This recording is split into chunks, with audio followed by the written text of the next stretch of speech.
Hello, Chair. Okay. Welcome all. I'm having a few telephone call messages coming through, so I think I'm actually in the civic offices, so Kath is going to deal with it. Maybe there are some members who are trying to get on. But first of all, then, if we can start the meeting as the chairman has asked to, some housekeeping points. The first one is obviously that this meeting will be recorded for uploading to the council's website, and that will be done as soon as possible after the meeting. Can we also ask that all present turn their mics off until they're invited to speak by the chairman? If you wish to speak, would you mind using the chat facility or raising your hand if you're on screen, because we are aware that not everybody will want to be on screen, and that's fair enough, that's fine. If there are anybody using the telephone or they need to use the telephone during the meeting because their connections go down for whatever reason, could you just indicate verbally on the telephone, you know, at an appropriate pause for us that you wish to speak? That would be great. With regard to voting on recommendations, if there is no dissent to any recommendation, the chairman will be happy to accept the silence as an agreement. However, should we go to vote, if you are on screen, obviously you can raise your hand or you can put something in the chat bar that you're happy with it or not. Or if we need to, the chairman will go through the list of members and get a vote individually. On the last point really is if during the meeting you have any connection issues at all and you're unable to come back into the meeting, just give us a call on the mobile number, on the telephone number that I've given you from my office, and one of us, myself or Kath, will get back to you ASAP. Thank you, Chair. Thank you, everyone.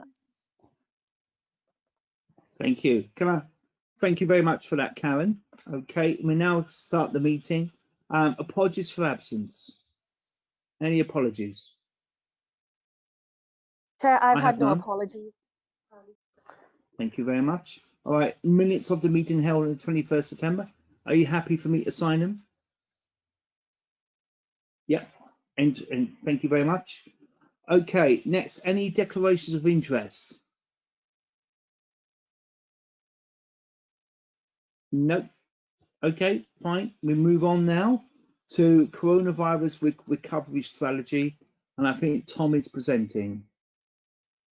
Over to you, Tom. Thank you very much. Good evening, councillors. You've got a reference from Cabinet this evening for the coronavirus recovery strategy. I know, Chair, that you'd asked for fail. This afternoon's update from Public Health Wales, the 7-day rolling average up to the 18th of October is showing 51.7 cases per 100,000 in the population and positivity rate of tests undertaken. Just want to flag though that because of delays in receiving the test results from Lighthouse Labs, those numbers tend to get uplifted once those results are received. So they're not going to be entirely accurate, but that's the latest position that that we've got today. In comparison, that figure was 68.1 per 100,000 as the 7-day rolling average a week ago today, and 6.3% positivity. But we can see that it appears as though cases are beginning to plateau within the Vale. As I say, we need to wait an extra couple of days for those results to be confirmed. You've the recovery strategy in an appendix to the Cabinet report. The reason for bringing it to scrutiny committees is for you to consider the strategic recovery priorities that Cabinet have approved, and to identify if there is any particular areas of focus for scrutiny activity that you may wish to see as a committee in the coming months.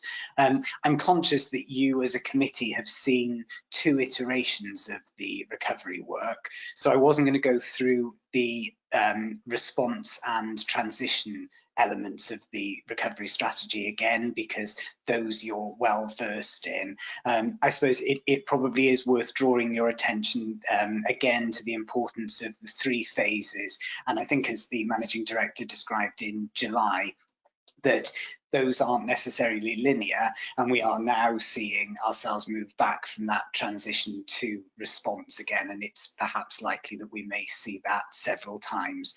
So the recovery strategy is a longer term focus. It's important as an organisation that we, as well as responding, also look at the longer term implications of coronavirus. And it's obviously particularly pertinent this week as we now approach a series of national restrictions again from Friday, which will cover the Vale as well. So within the strategy document, there's a section around recovery that the members may wish to refer to. I'm just scanning down so I can give you the reference. It starts on page 33. Within, if you're accessing it from the website. And we talked previously about the fact that this isn't a recovery back to a previous state for all services. It's going to take significant amounts of time. It does present opportunities to think about doing things differently. And whilst there's a great deal of uncertainty, there is also opportunity. And we talked to you in July and again in September about the cross-cutting recovery themes that have been identified, and that through a process of conversation and discussion with yourselves and with our staff, and PSB, we've looked to align those recovery themes with each of our 4 wellbeing objectives.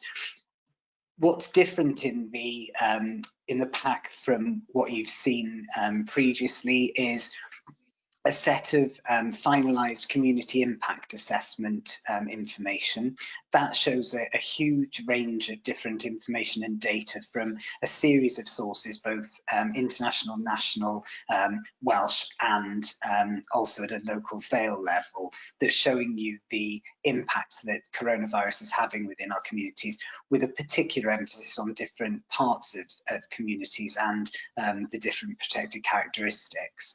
There's also some information in terms of the economic impact of coronavirus, and this has been updated in the last week to reflect September's data, and that's showing a range of macro and microeconomic impacts, such as different impacts on skills, on jobs, on universal credit claimants, for example. So it's within that context that the strategy is being presented to you.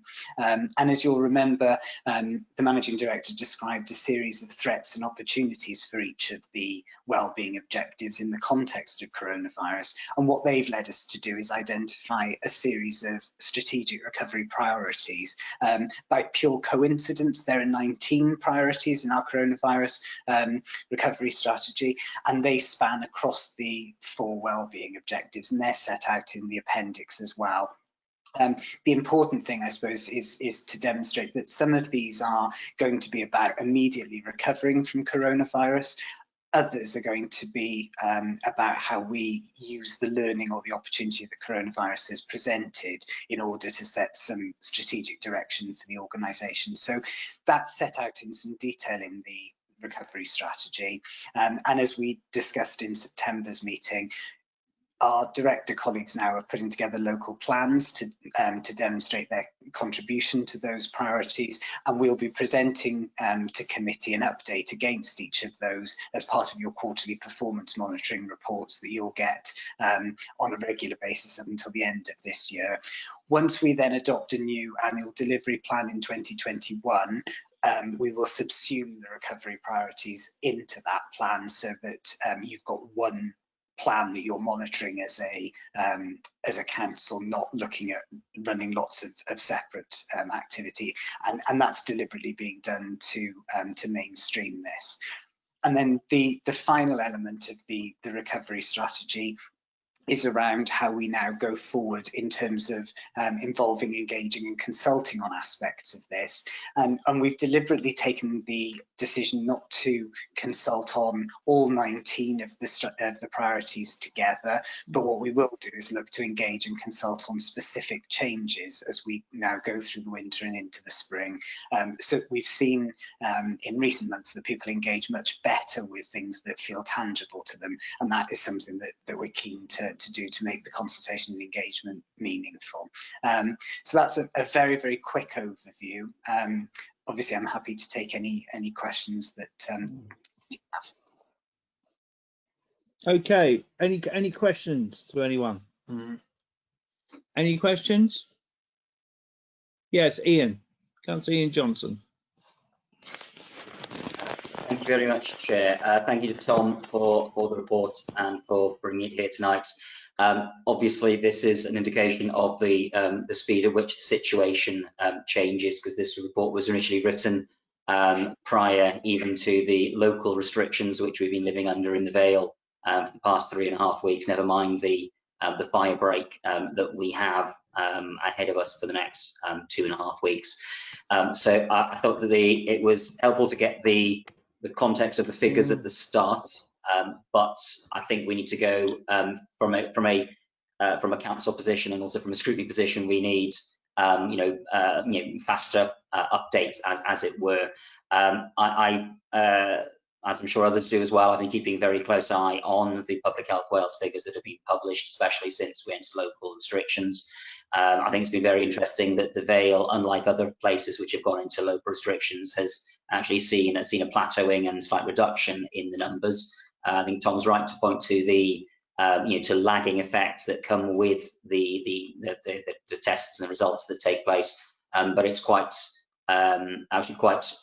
certainly happy and refreshing for me in one respect to see the Public Health Wales publish the medium super output area figures this week for the first time, which shows a very, very low number of cases in the last week in the Barry area and also in the Penarth area. So quite a fairly small number within our urban areas, which you might have anticipated would have been the areas with greatest prevalence.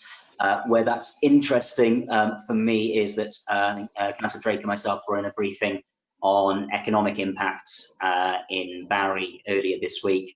And I made the point that there were 20 or so businesses on Halton Road that were no longer trading, that were trading this time last year of various sizes and presumably for various reasons. But it feels the impact of the national fire break is that lots of shops will be closing down, and I worry, given the signs that we've got in Bon Marsh and Peacocks, whether those will be reopening afterwards. You talked during your presentation there, Tom, about the tangibles and people understanding these things. For me, right now, as a local councillor, a lot of things feel very instant because I'm watching businesses and people who are concerned about where their income is coming from in the next couple of weeks. So I'll set out to you is the same sort of issues that we set out on Monday with Phil Chappell and others around Barry Town Centre, which were we have a 2.5 week break. What will the council be doing during that period? We then have a further 6 weeks until Christmas, which will perhaps largely look after themselves in many respects economically, but in other senses, how will that be impacting? And then we have that long period that comes our Q4 as a council, where people have stopped having things to look forward to and are instead in midwinter. And I think that where this report was of its time in going to Cabinet and making a presumption, if not quite of a linear recovery, but of a recovery, I want to understand where our feelings are at as a council right now, given the changes that have taken place in the local and national picture in the 4 or 5 weeks since this went to Cabinet and was written.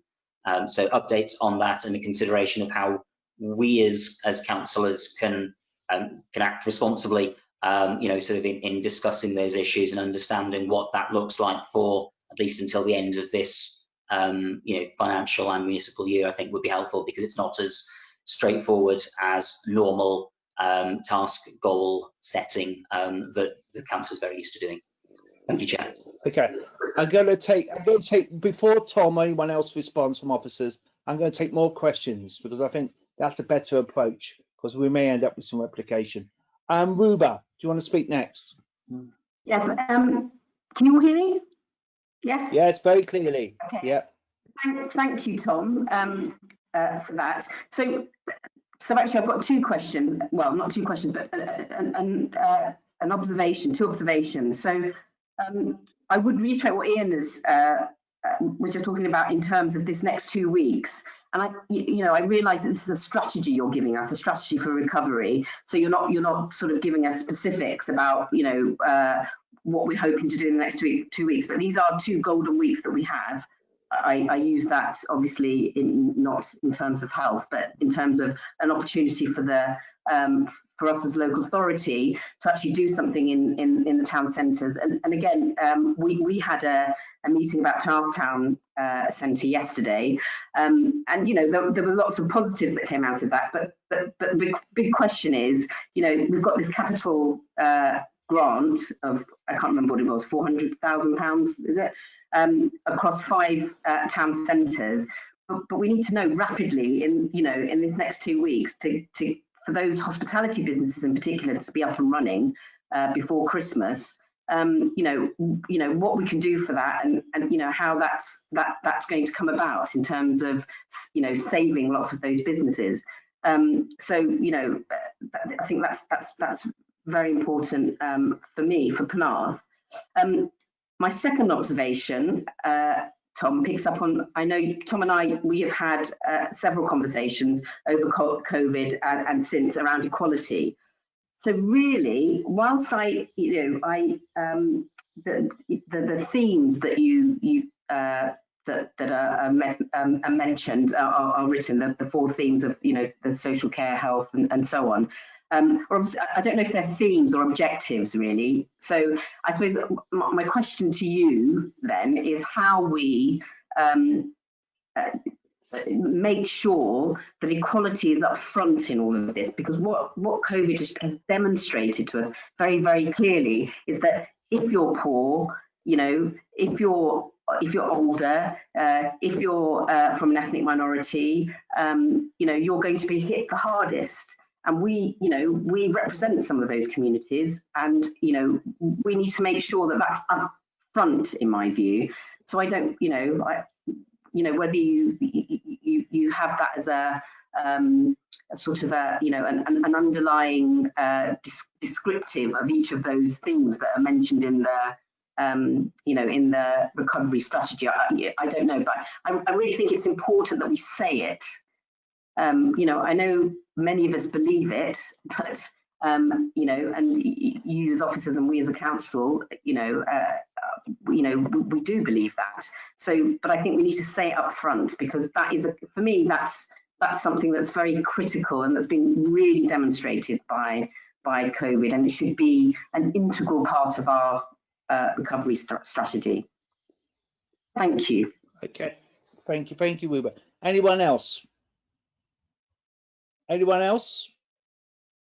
Okay, I can't see anyone else wants to speak. I will speak then in that case. Yeah, Chair, just a couple. Chair.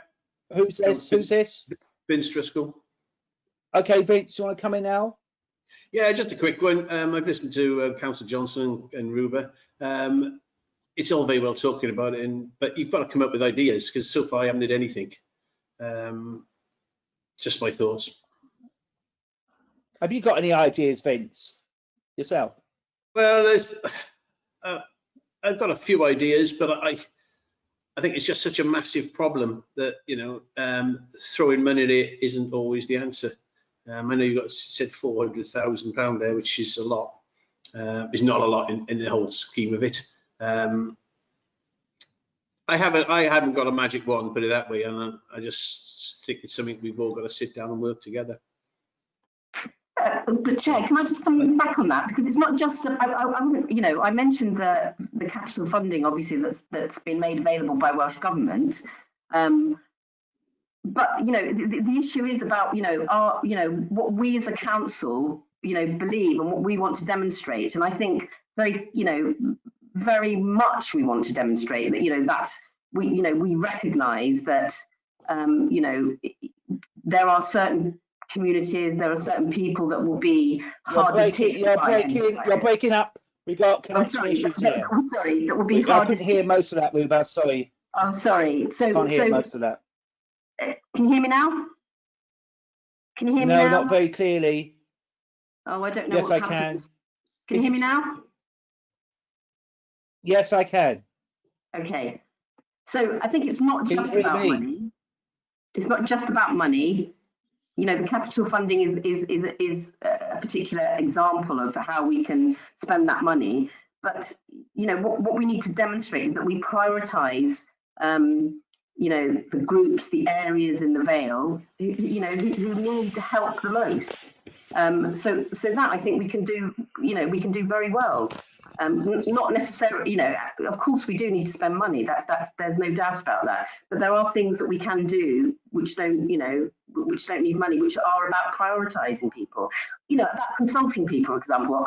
Again, Tom and I have talked about this over and over again. How do you reach the hard to reach people? You know, that's you know, a piece of work that, you know, we can do to make sure that we do reach those hard to reach people. Anyway, just my thoughts. Okay, fine, thank you. Oh, okay, open to anyone else? All right, I'm going to speak then.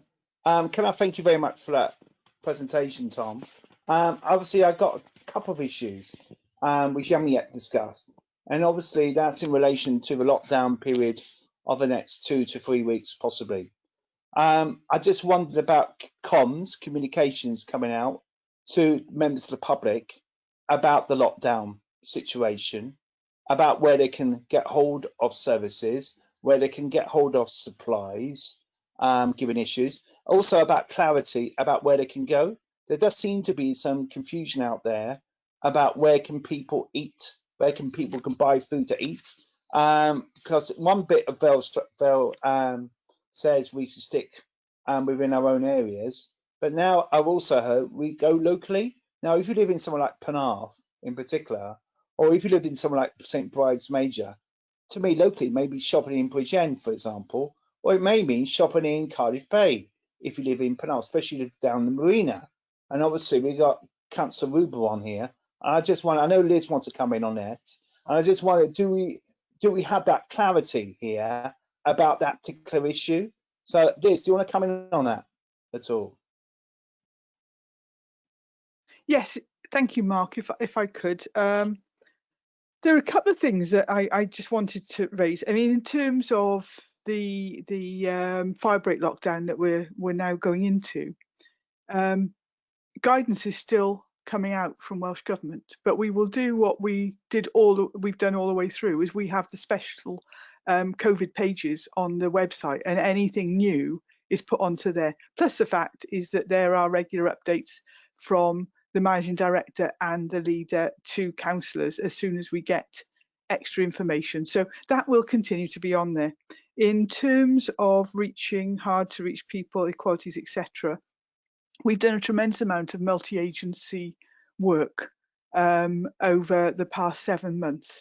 Actually, whether it be working with the health board, whether it be working with other local authorities, whether it be working with the voluntary sector, there are constant meetings and people, referrals between, and again the work that our schools have done in terms of helping to reach vulnerable families has been excellent. So we want to continue with that.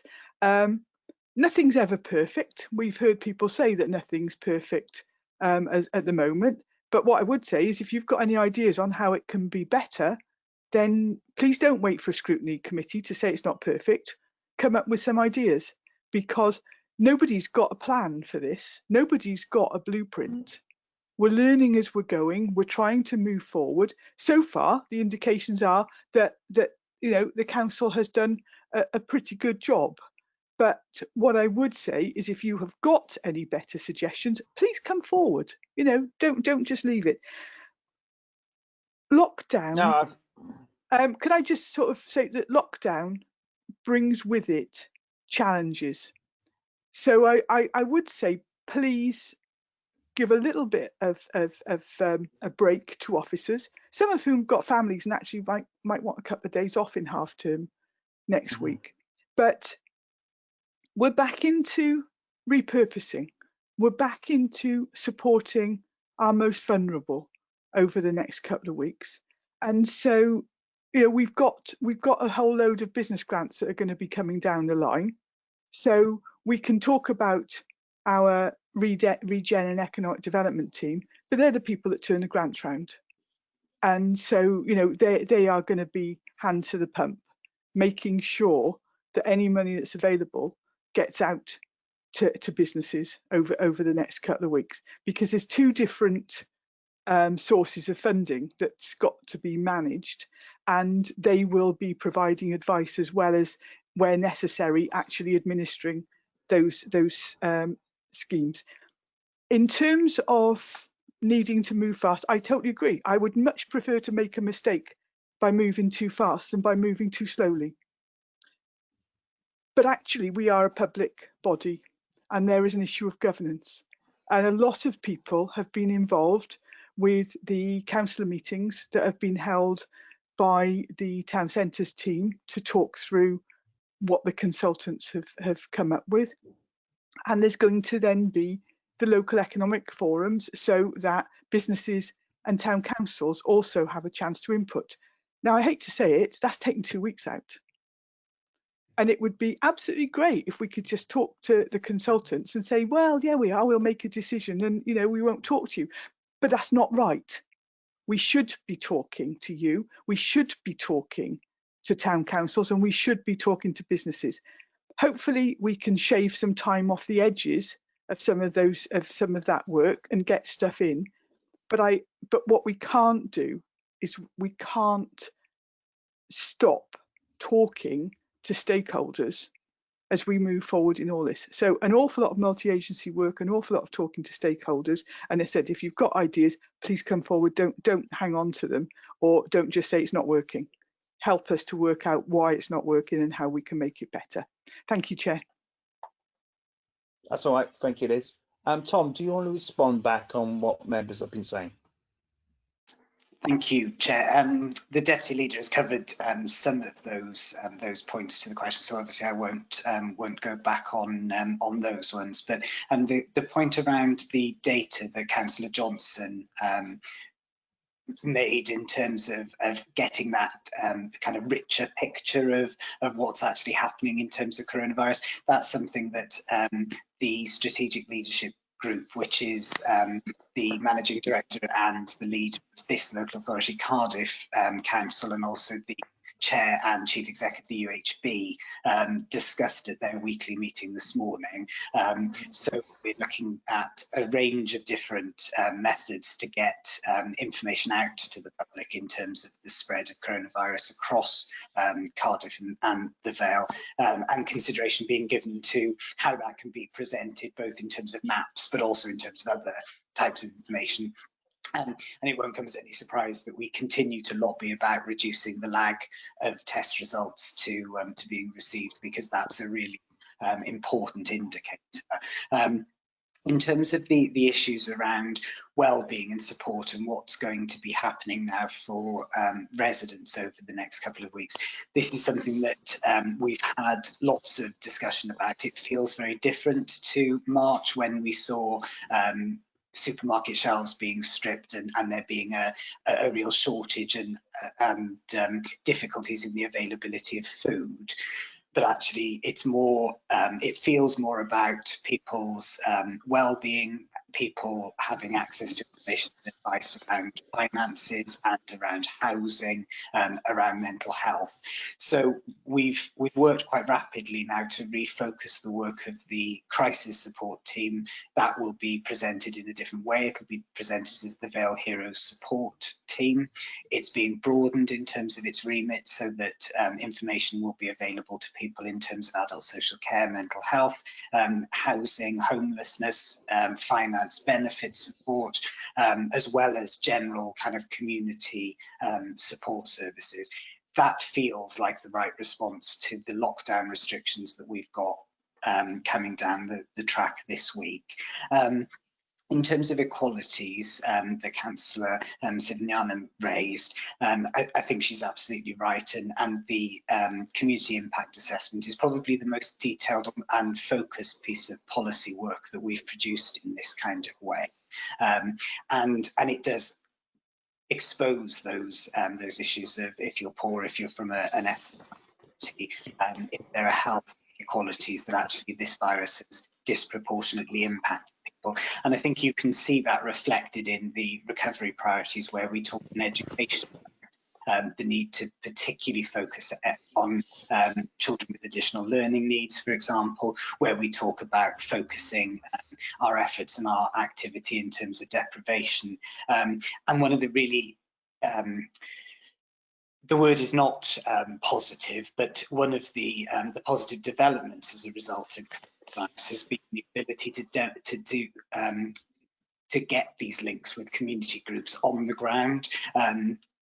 I'm really proud of the work that the BAME group are doing within TTP in working with community leaders who actually are from the communities that are traditionally hard to reach and need particular support and advice, and that's encouraging the work that Tom Dodsworth and Rob Jones are leading on behalf of Cardiff and the Vale. And the deputy leader talked about some multi-agency working, and that's happening at a huge range of different levels. So you've got strategic multi-agency work that's been ongoing throughout the pandemic, right down to the most local level of that kind of multi-agency work. So we met last week with representatives from various different organisations in Llantwit Major, for example, looking at how we build a legacy of the fantastic work that's been underway, but also how do we sustain it and make that mainstream and tackle some of those inequalities. Councillor Driscoll rightly pointed out to the strategic nature of the report that you've got in front of you this evening, and it doesn't have a set of step-by-step actions that we'll take for recovery. That's down to Directorate Recovery Plans, and you'll see those presented to you in the coming weeks. And it is really important that there's a strategic framework, because that helps us to prioritise the work that we're doing. As Councillor Sivanyanam was saying, it helps us to identify the areas of most focus and need. And finally, Chair, you raised the point of communications. That's absolutely vital.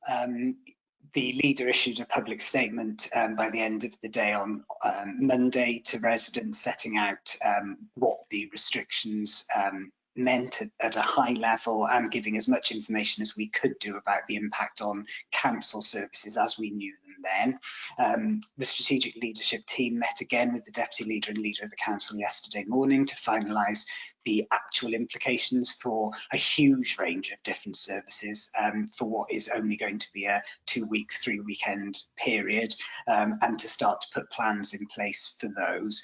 And I joined a call with the head of communications for Welsh Government earlier today to talk about the national strategy for getting these messages out, and we will be doing 2 things. One is amplifying the Welsh Government messages, but secondly giving some very targeted local messaging about what is still possible to do in the Vale during that lockdown period, so that what we don't do is just talk about restrictions all the time. We actually talk about what people can still go ahead and do. And as the deputy leader said, the frequently asked questions from the Welsh Government are live on the website. We're pointing people to those now, but they are still being finalised. The meetings were very open and transparent that we had with Welsh Government Friday, Sunday and Monday, and obviously they're working at pace to make this stuff come to fruition. So the communication strategy would be very much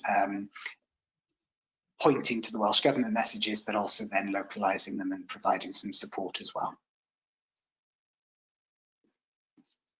Okay. I did ask a question in relation to where people can purchase food, for example, and I just wondered, do you have a response to that question? Yes, sorry, I should have said. In the local restrictions, the guidance is to that we're currently under. The guidance is not to leave the local authority boundary if it's possible not to do so. Under the national restrictions, the current wording of the, and I stress current, but the current wording on the Welsh Government's website is that in answer to the question, how far can I travel to shop for essentials? the answer is please stay local to your home wherever possible. There are no set rules on this, but people are advised to avoid unnecessary travel and avoid crowded spaces where possible, particularly indoors. And alternative approaches such as online services delivery should be used where possible. So the answer is that people stay as local as they can and is reasonable under those restrictions, as is currently being advised by Welsh Government this evening. Okay, thanks for that. I think that clears a few things up there. Open to any other member. Does anyone remember come back? Councillor John. Just one point to make there, Chairman. I know of some people that went to Culverose Cross last week to Marks and Spencer's, and they live in Bridgend, and they were booked.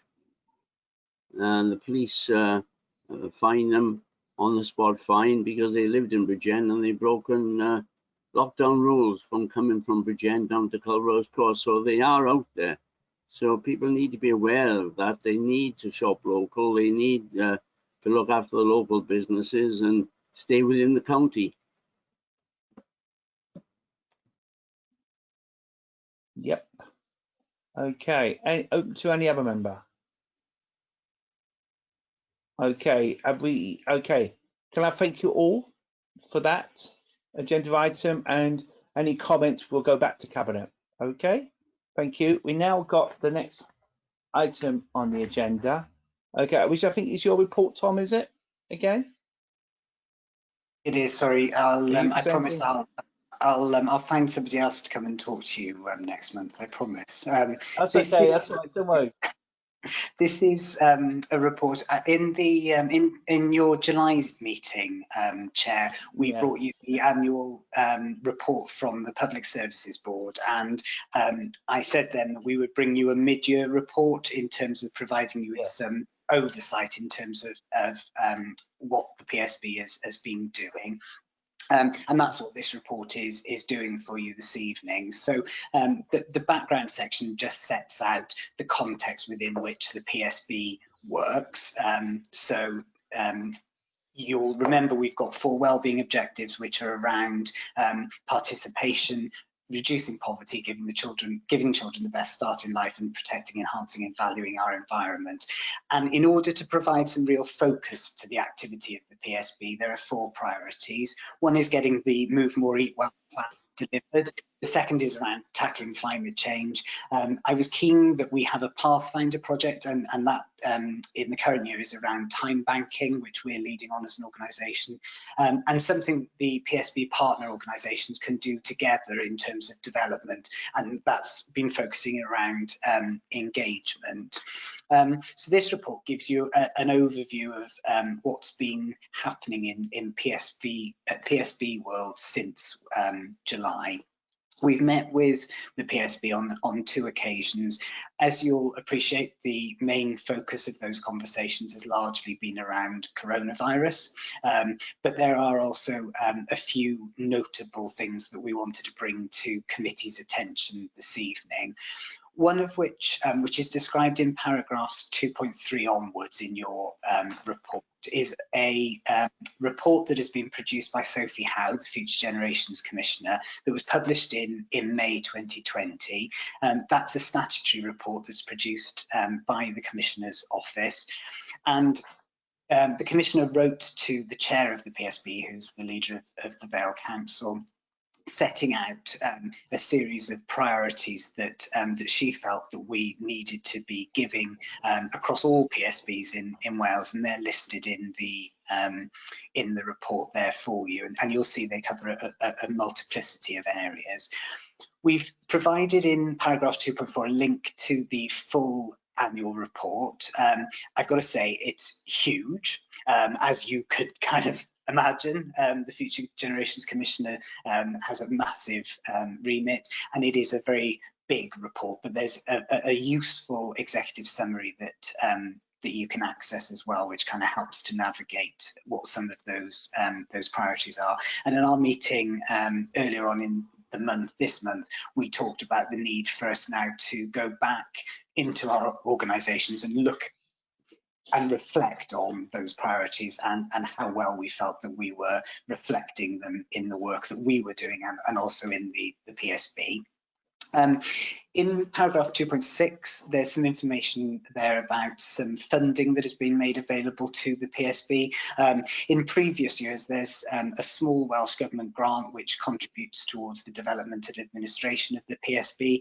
That's been repurposed in the emergency budget of Welsh Government. So this year, that's not available. So this funding from Natural Resources Wales is actually really timely. And the PSB signed off a series of projects. One which we're leading on, which is an outdoor education centre at Colcott.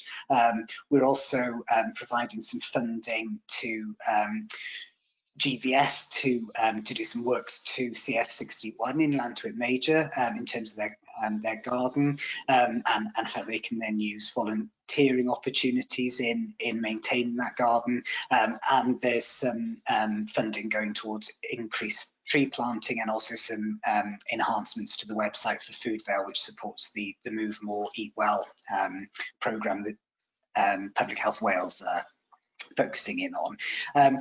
The main thrust of the discussion at October's PSB was how do we take on the next steps of coronavirus.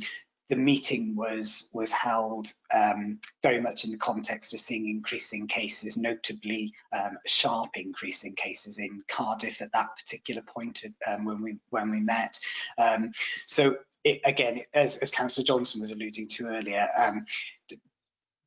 these things feel of a time, but the PSB talked about the need to think about that future generations report, what our priorities are, the various pieces of assessment work that we've done as a local authority, but I've obviously shared with our PSB partners in those community impact and economic impact. And we also had a presentation from Director of the Regional Partnership Board for the Integrated Health and Social Care Partnership. So we had a conversation about, we've got all these priorities, we've got a pandemic, we know that we've got these pressures, we know that we've got these challenges. What's the best way to try and align the work? And it was a really useful conversation, and there was lots of debate, and there was lots of discussion in terms of the best way to go about doing that.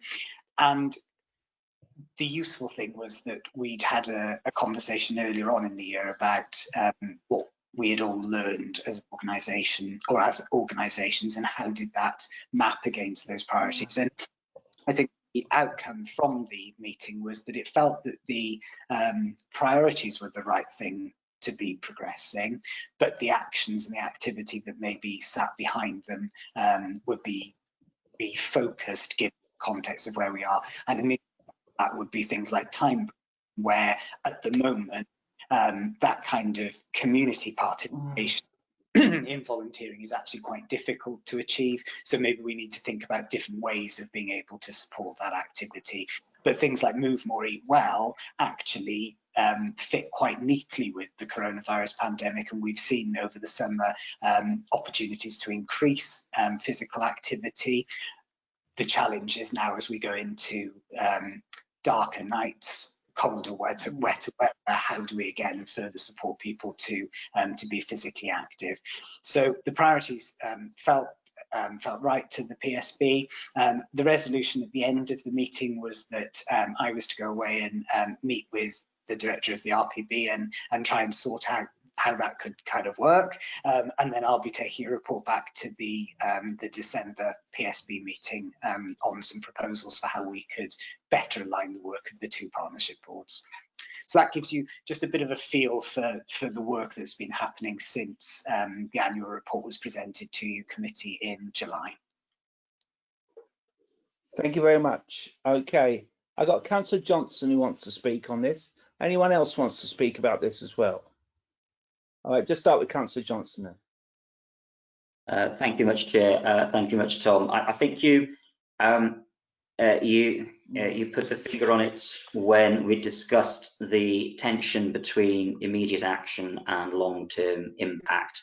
I think that's the future generations agenda tension in a nutshell. That we want to think about what does these decisions mean for, you know, over a very long period of time when we're faced with firefighting.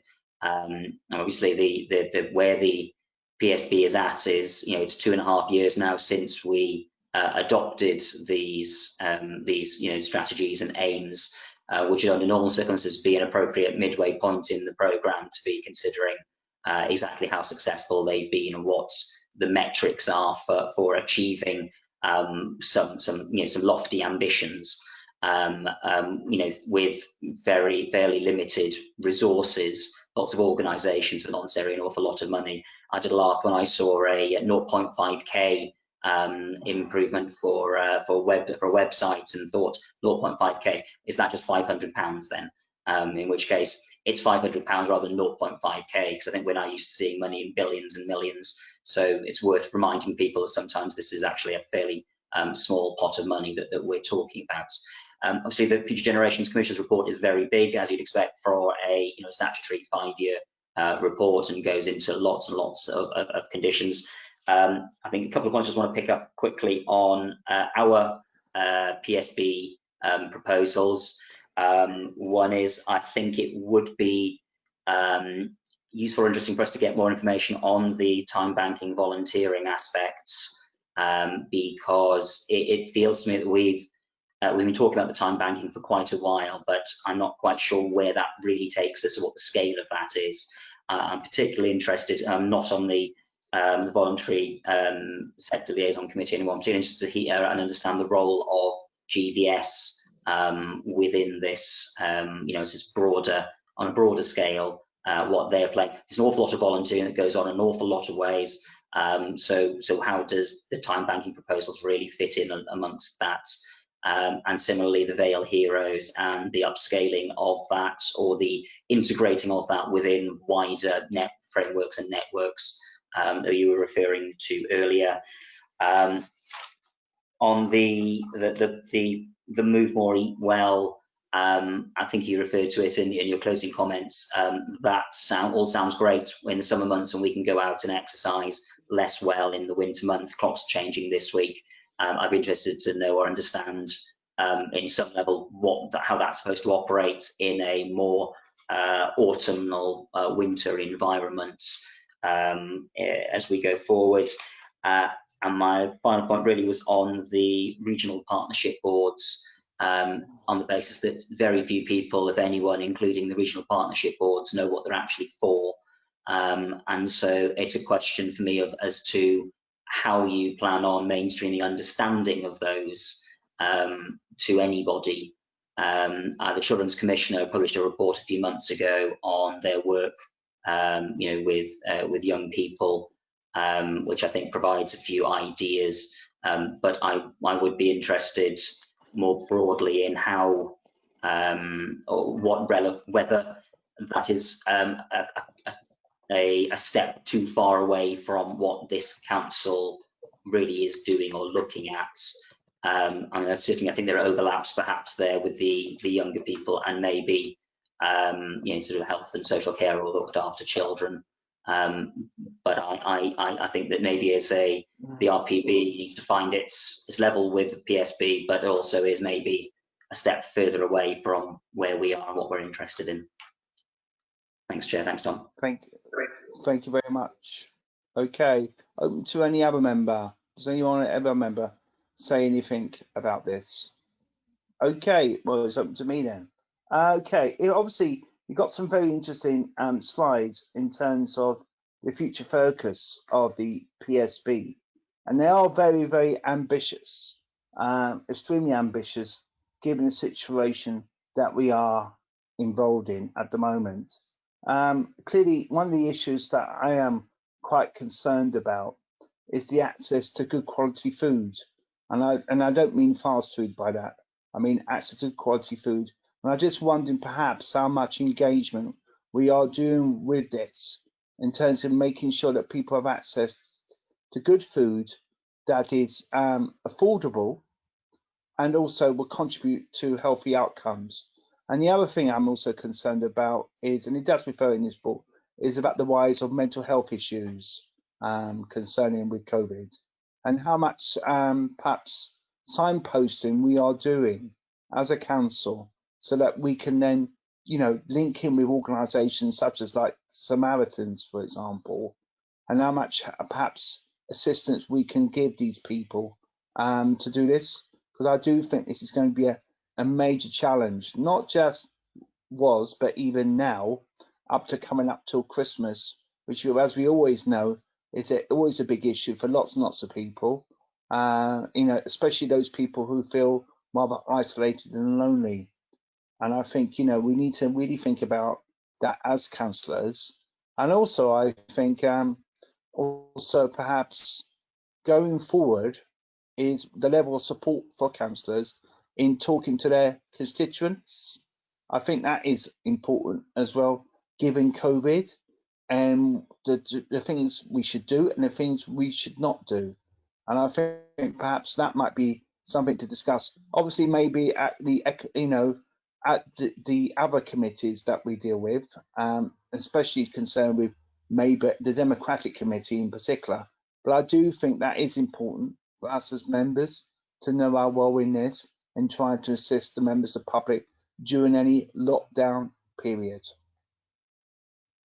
Can I come in there, Chair? Open to any other member.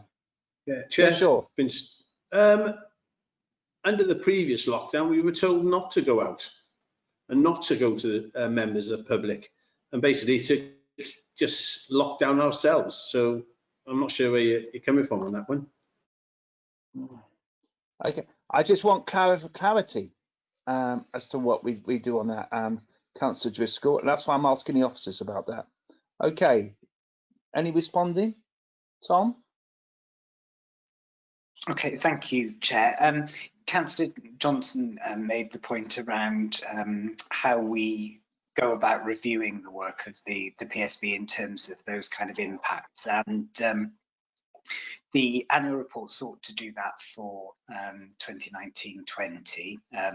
When we put it together, it immediately felt dated because we were 4 months into a pandemic that had quite seismic changes or impacts on our communities. And we talked about this at a Welsh Government organised group this week, because over the next couple of years we would be refreshing the evidence base for the work of the PSB, which is the wellbeing assessment.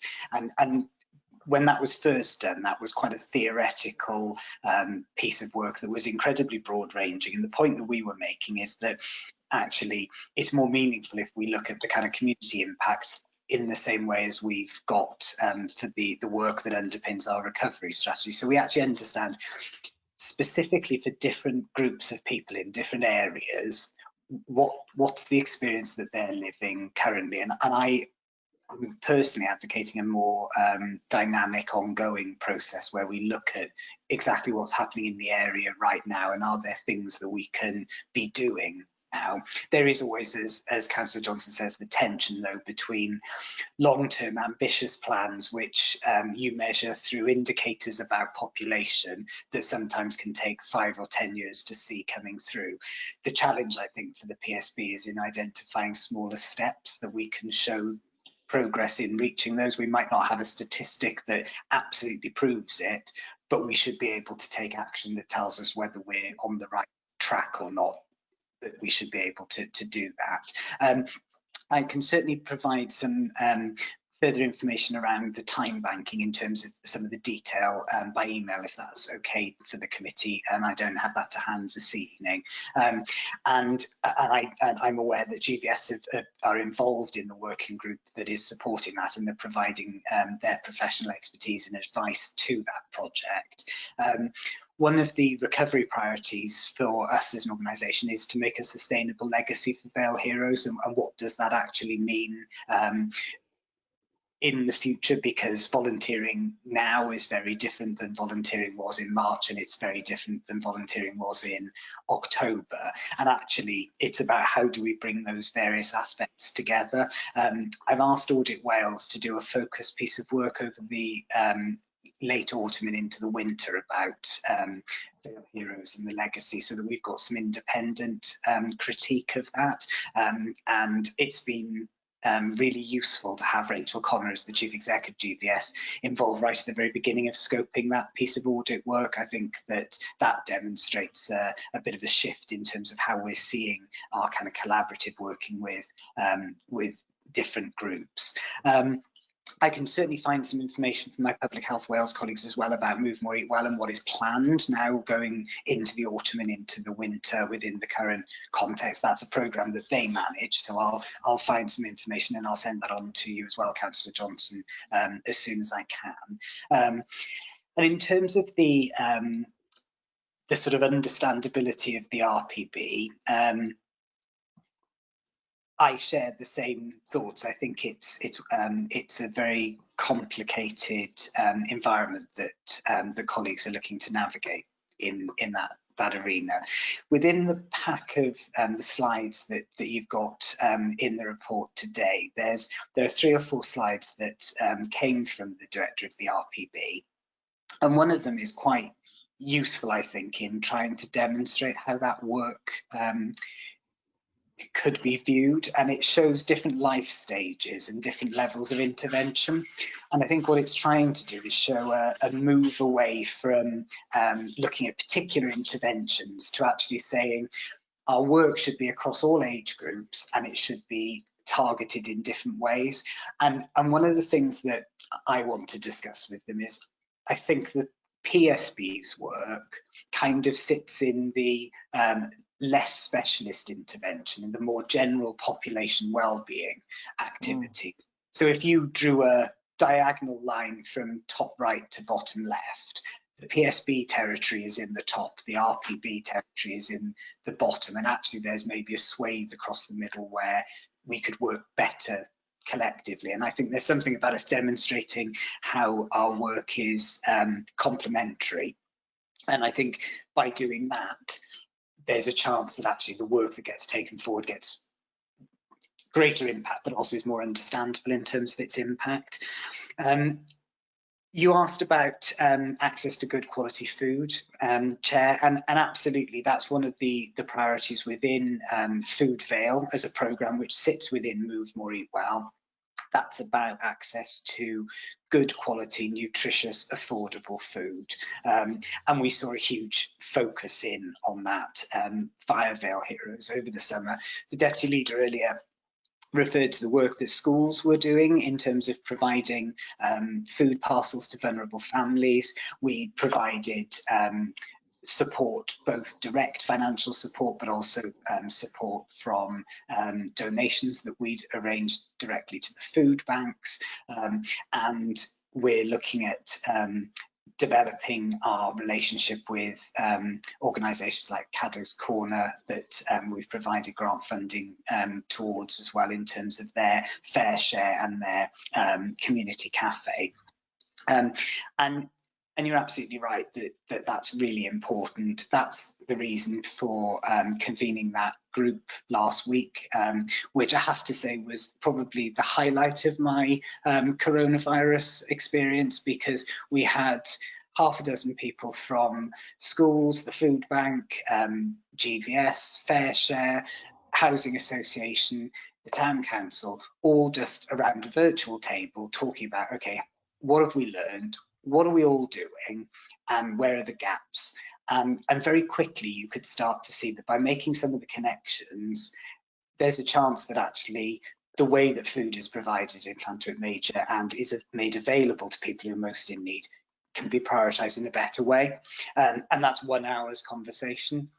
We'll now take that forward. And I think if that kind of approach works, there's no reason why that can't work elsewhere in the Vale, because actually we've got schools, we've got food banks, we've got voluntary organisations, and we've got community groups across the Vale.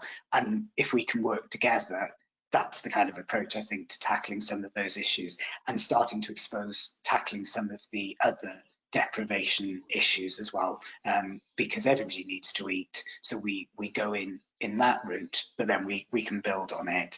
And then In terms of the mental health support you were describing, absolutely, it's vital. We've seen an increase in numbers of referrals for mental health support. I know it's something the RPB have been discussing particularly, and what I'll do, Chair, if it's okay with you, is take that away to have a conversation with my communications colleagues, because I think there is something about making sure that we get a message across that resonates with people. And in order that I don't provide you with incorrect advice, I will ask colleagues first thing tomorrow morning to consider some information for you as elected members in terms of how best to support your residents.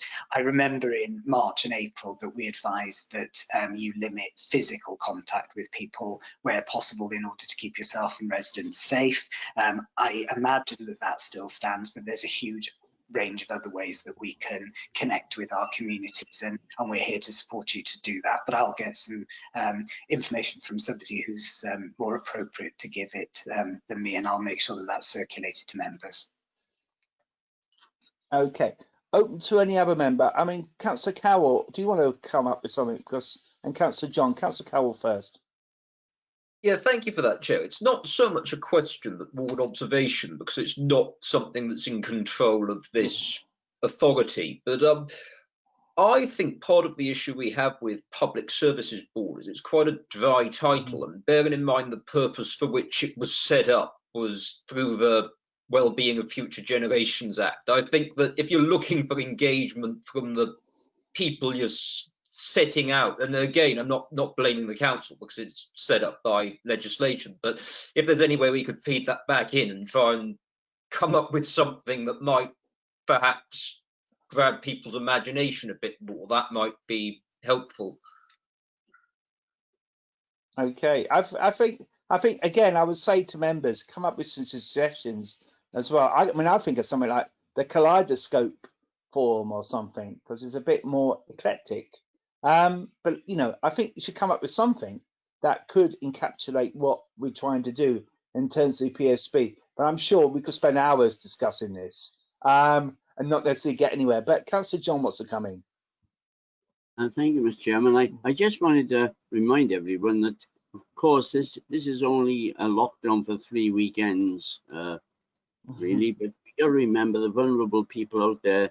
The last time had support with food parcels and everything, and it's important that we in Lantwick Major, as Tom has highlighted, we're really working to support people, and we're likely to get a lot more requests this time than went through the council previously.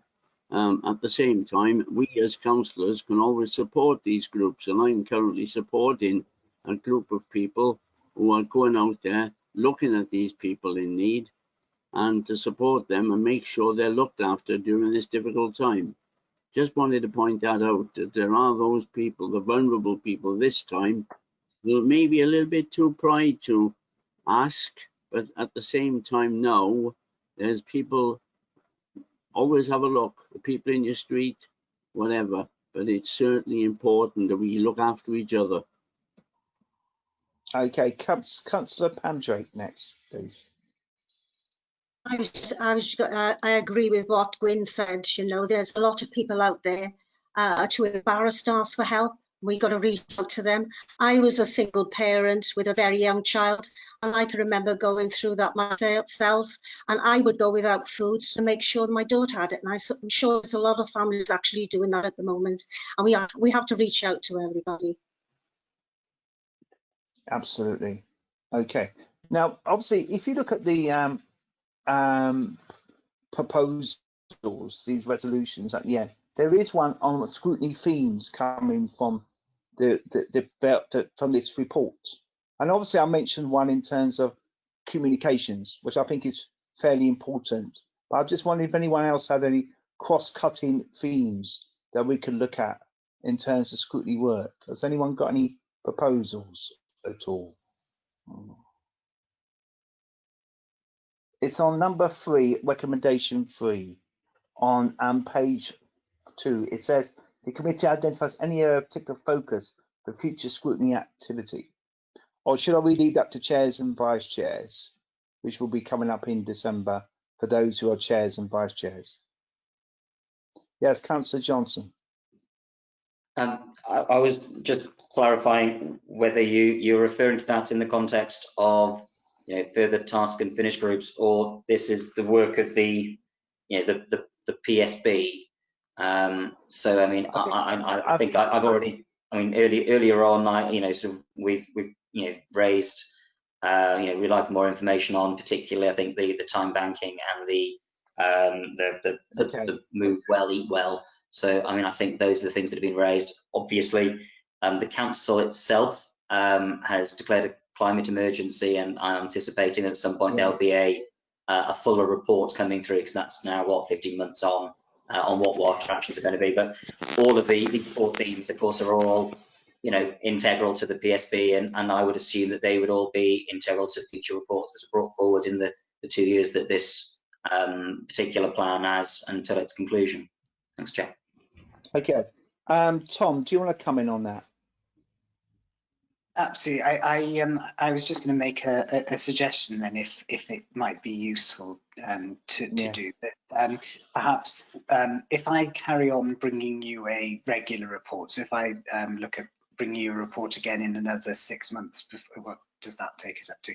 If it's in another 5 to 6 months, that will give you an update in terms of progress, obviously notwithstanding providing some of the additional information I've promised this evening. And I think perhaps what we need to do is get into a rhythm of having these updates so that you're aware of the work that's underway. And then, as Councillor Johnson says, we will have reports on things like the climate change emergency that's been declared and a response by the council, and then you would see it in the context of the work that the PSB is doing. So we can do it in a more iterative way, that's fine. Okay, I think that's very helpful. Are we happy? Councillor Johnson, will come back? Yeah, I mean, I agree with Tom's proposal there. I was just thinking back to previous presentations or previous discussions we've had on the PSB over the last couple of years, and one of the points that just struck me while Tom was talking was, I'm fairly sure at some point we suggested that it would give the PSB a little bit more flavour or relevance to us to actually see some of the members from different organisations, to give it that feeling of groups working together. So maybe it would be helpful to have someone from Public Health Wales come to talk about the sort of the activity stuff, so that we get a flavour of what they feel are doing. So rather than Tom being the voice of the PSB back to us, that those people can come and explain what they've been doing and how all of these things interact from their perspective, rather than just having it all at a step away from us. We're a scrutiny committee, but we are the committee that looks into what the PSB does, and so I think it'd be helpful to have those voices come directly from the PSB, maybe, rather than just Tom. Not that I have a problem with just Tom talking, but it might be helpful to get them more flavour and character from some others. Thank you. No, I think that's a good suggestion, Councillor Johnson, that we do have a few people from outside the Vale Council to speak to us. No disrespect, Tom, because I think you're doing a sterling job anyway. I'm sure we all think that. Okay. If it's okay with you, Chair, then I'll arrange for some colleagues from Public Health Wales to attend a meeting early in 2021 to give you an update on Move More Eat Well. That's probably I think that'd be to start. I think that'd be really helpful. Okay, that sounds great. Maybe we can get someone from local health board, perhaps talk about a bit about mental health as well, perhaps coming on a bit later on, not the same meeting, but perhaps later on, because that is not going to go away either. Okay, are we happy to move that? Okay, and we've got the 2 recommendations as well. Fine, thank you. I've got nothing under item 6, no part 2. Can I thank you all for attending the meeting? All right, and enjoy the rest of the evening. All right, stay safe, everyone, and keep well. Thank you all. Cheers. Bye-bye. Bye-bye. Bye-bye. Take care. Bye-bye. Bye.